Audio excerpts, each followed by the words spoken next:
එකක් ගන්නවා. ඔන්නන්නේ. සෙට් එක ගන්න යටින්. නෑ.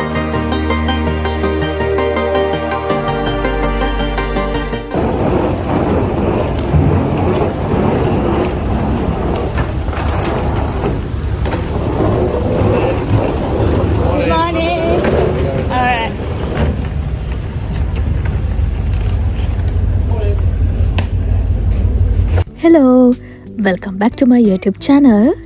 අද මාත් එක්ක පොඩි ගමනක් යමු. අපි ඒ ආවේ මුලින්ම ෆෙරි එකට යන්න. ඊට පස්සේ අපි පර්ස්මත් හබ් එකෙන් ට්‍රේන් එකක් ගත්තා. මම හිතන්නේ අපි කෙවලට ආවට පස්සේ එහෙම ලොකුවට රට ඇතුලේ ඇවිදින්න ගියේ නැති තරම්. ඉතින් අද අපිට අපේ පරණම යාළුවෝ කට්ටියක් හම්බ වෙන්න යන්න තියෙනවා. ඉතින් එයාලා ඉන්නේ අපි ඉන්න පැත්තට ගිය ටිකක් විතර දුරේ. ඉතින් දෙන්න අපි පිටත් වුණා ඒගොල්ලෝගේ ගෙදර යන්න. මේක 2.5 hour journey එකක්. ඉතින් බලමු අද අපි කාවද හම්බෙන්න යන්නේ කියලා. සමහර විට ඕගොල්ලෝ අපි මේ හම්බ වෙන්න යන අයව දන්නව වෙන්න පුළුවන්. අපි ගිහින් බලමු කවුද අද අපි හම්බ වෙන්න යන්නේ කියලා. මගේ සෝෂල් මීඩියා වල ඉන්න කෙනෙක් නම් ඔයගොල්ලෝ දන්නවා අපි කොහෙද ගියේ කියලා. අපි ආවේ බ්‍රිස්ටල් වලට. බ්‍රිස්ටල් කියලා කියන්නේ UK වල තියෙන පොපියුලේෂන් එක වැඩිම නගර වලින් එකක් සහ ගොඩාක් හිස්ටොරිකල් අතින් ගත්තහම ගොඩාක් පැරණිම නගරයක්. ඉතින් ඔයගොල්ලෝ දකින මේ රේල්වේ ස්ටේෂන් එකත් එහෙමයි ලෝකේ තියෙන පැරණිතම දුම්රිය ස්ථාන වලින් එකක් තමයි බ්‍රිස්ටල් මේ රේල්වේ ස්ටේෂන් එක.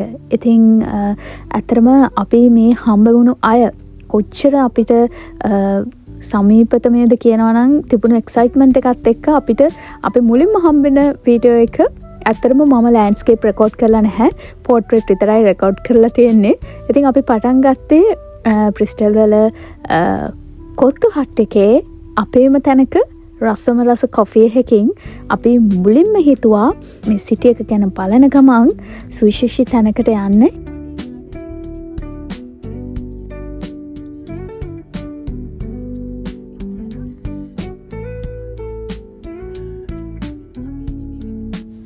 හරි මං ඉතින් තාම කිව්වේ නැහැනේ අපි කවුද මේ හම්බුනේ කියලා. අපි හම්බුනේ ඔයගොල්ලොත් ගොඩක් දෙනෙක් සමහර විට මේ අය දන්නවත් ඇති මේ මූණු දෙක ඔයගොල්ලොන්ට හොඳට මතක ඇති. ඉතින් අපි හම්බ වුණේ ශානිවත් ඒ වගේම වෙනුරවත්. බලන්නකෝ. අපි දැන් කොහෙද මේ යන්නේ? ක්ලිෆ්ටන් සස්පෙන්ෂන් බ්‍රිජ් එකට. ඔයගොල්ලෝ කී පාරක් ගිහින් තියනවද? අපි ඒක උඩින් ගොඩක් පාරක් ගිහලා තියෙනවා. ගොඩක් පාරක් ගිහලා තියෙනවා. හැබැයි බලන්න කියලා ගියේ එක පාරක්. අර ඇතින් මේ දෙවෙනි පාර ඔයගොල්ලොත් එක්ක යන්නේ. අර ඇතින් තේන බ්‍රිජ් එක නේද? පස්සේ මොනවද?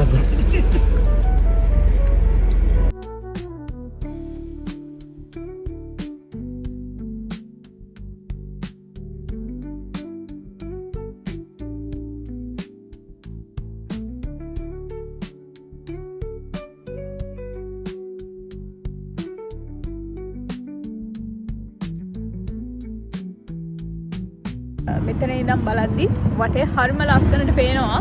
මම ඔයගොල්ලන්ට පෙන්නන්නම් කොහොමද මෙතන ඉඳන් බලද්දි මෙයාවට තියෙන ලස්සනට පේන්නේ කියලා.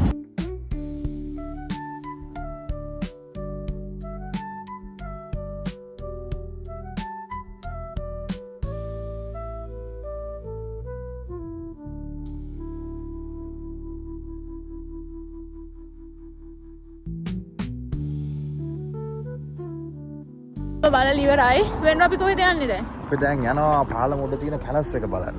එතන පොඩි view point එකක් තියෙනවා. බ්‍රිස්ටල් වල ලස්සන අපිට බලන්න පුළුවන්. එතෙන්ට ගියාට පස්සේ ඉතින් අපි දැන් යන්නේ එතෙන්ට එනවා. ඒ කියන්නේ ඇත්තට මේක පැලස් එකක්ද? ඔව් පැලස් එකක්. alright. ඒක මං වගේ හොඳ ප්‍රින්ස් කෙනෙක් හිටපු තැනක්.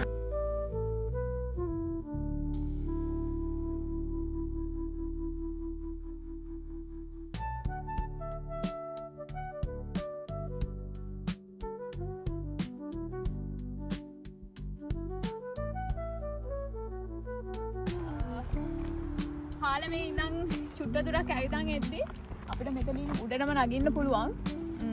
පොඩ්ඩක් විතර මේ බෑවුමක් තමයි තියෙන්නේ. අර පැත්තෙන් මෙතන ඉඳන් බලද්දි ලස්සනට අපිට පාලම බලන්න පුළුවන්. හැබැයි මෙතනින් උඩට ගියාම ඒ ඔක්කොටම වඩා ලස්සනට මේ වටේ අපිට බලන්න පුළුවන්. ඉතින් අපි වැඩි වෙලා පරක්කු වෙන්නේ නැතුව ආයෙමත් යමු. මහන්සි කියලා කරන්න දෙයක් නැහැ නේ. බෙරු මේ අපි ඇවිල්ලා ඉන්නේ කොහෙද? දැන් ඇවිල්ලා ඉන්නේ රූට් අන්න.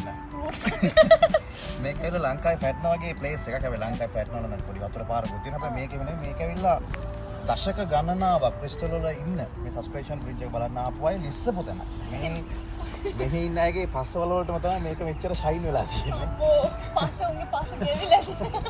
මේක ඇත්තටම තාමත් ලිස්සනවා සෑහෙන්න. ඉතින් තාමත් අයින කට්ටිය ලිස්සනවා. මේකත් නිකන් අර මෙතෙන්ට ආවම අර කරන අර අපි දැන් කොහෙද සිරිපාදිකම ගන්ටාරේ ගහන්නේ. ඒ වගේ නිකන් මෙතෙන්ට ආවම හැමෝම එකපාරම වගේ මේක ලිස්සලා යනවලු. ඉතින් රුට් යන්න යනවද? යන්න පුළුවන්. අද කලිසමයි ගැටෙන තැන යනකොට අපිට භයානක බවක් තියෙනවා. අපි එන වෙන කවුරු හරි රූට් යනවාද කියලා බලලා. ඔව්. කොහොම හරි රිස්ක් එක ගත්ත අය තමයි මේ විදිහට මේ රොක් එක ෂයින් වෙනකම්ම ස්ලයිඩ් කරලා දී. මොකක් හරි මේක ස්ලයිඩ් කරලාදී වෙච්ච අමුතුරු සම්බන්ධයෙන් මොනවා හරි වාර්තා වෙනවද වෙන්නේ? මොකද බිලිගනි වගේ පොඩ්ඩක් නැද්ද බලන්න. මොනවද එහෙම මේ අනුතුරු යකවීමක් සම්බන්ධ වෙන වටේ දකින්න බෑ. කොහොමද මම බ්‍රිස්ටල් ඉන්න අය අනුතුරුවට බය නැහැ. මලත් කමන්නේ මේක ලිස්සලා කියලා වගේ ලිස්සන ඇති. කවුරුත් මේක ලිස්සලා පෙන්නන්න බයයි අතර මේ අපිත් එක්ක ආපු අය. හැබැයි මම රිස්ක් එක ගන්නවා. මම දන්නේ රිස්ක් එක ගන්න යටින්.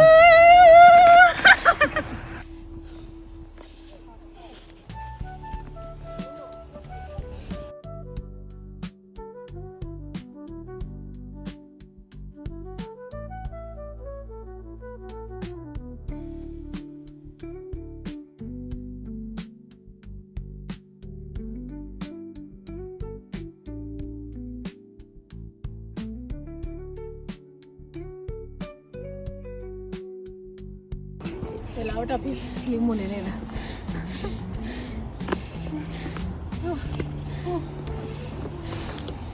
අනේ අපි මෙතෙන්ට ඇවිල්ලාම නෑනේ. අපි ඇත්තටම ෂෝට් කට් එකකින් තමයි උඩට ආවේ. ඕගොල්ලන්ට පෙන්නන්නම් මේ වටේ කොහොමද කියලා.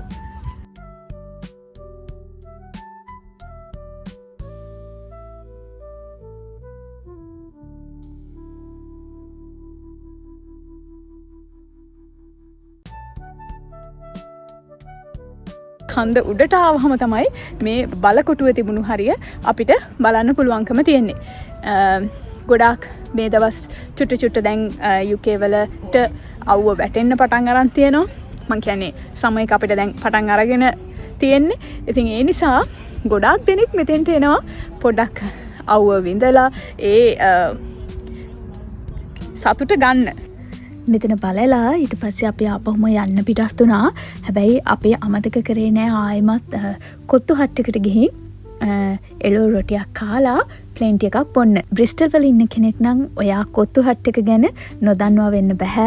ඉතින් බ්‍රිස්ටල් වලින් පිටත ඉන්න කෙනෙක් නම් ඔයා බ්‍රිස්ටල් පැත්තේ ට්‍රැවල් කරන්න බලාගෙන ඉන්නවා නම් ප්ලෑන් එකක් තියෙනවා නම් ඔයත් මේ තැන ගැන අනිවාර්යෙන්ම දැනගන්න ඕනේ. ඉතින් මේක ශ්‍රී ලංකන් කෑම තියෙන තැනක්. අපේ ශ්‍රී ලංකන් කපල් එකක් තමයි මේක කරන්නේ. ඉතින් ඔයාලට ඕන විදිහට ලංකාවේ රසට ඔයා කැමතිම දෙයක් මෙතනින් කන්න පුළුවන්. ඉතින් එයා අක්කයි අයියත් හරිම හොඳයි.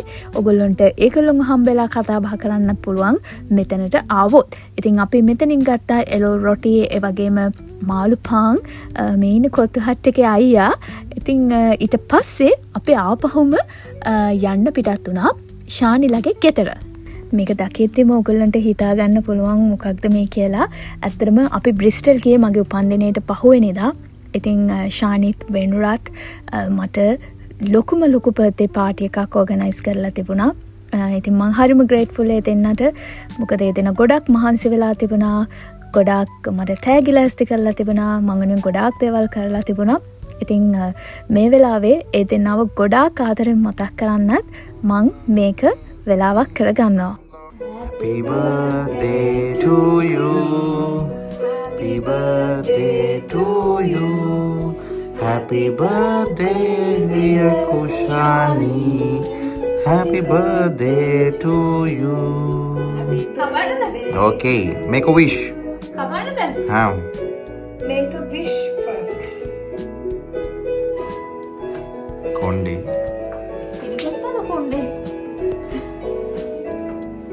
Happy birthday to you.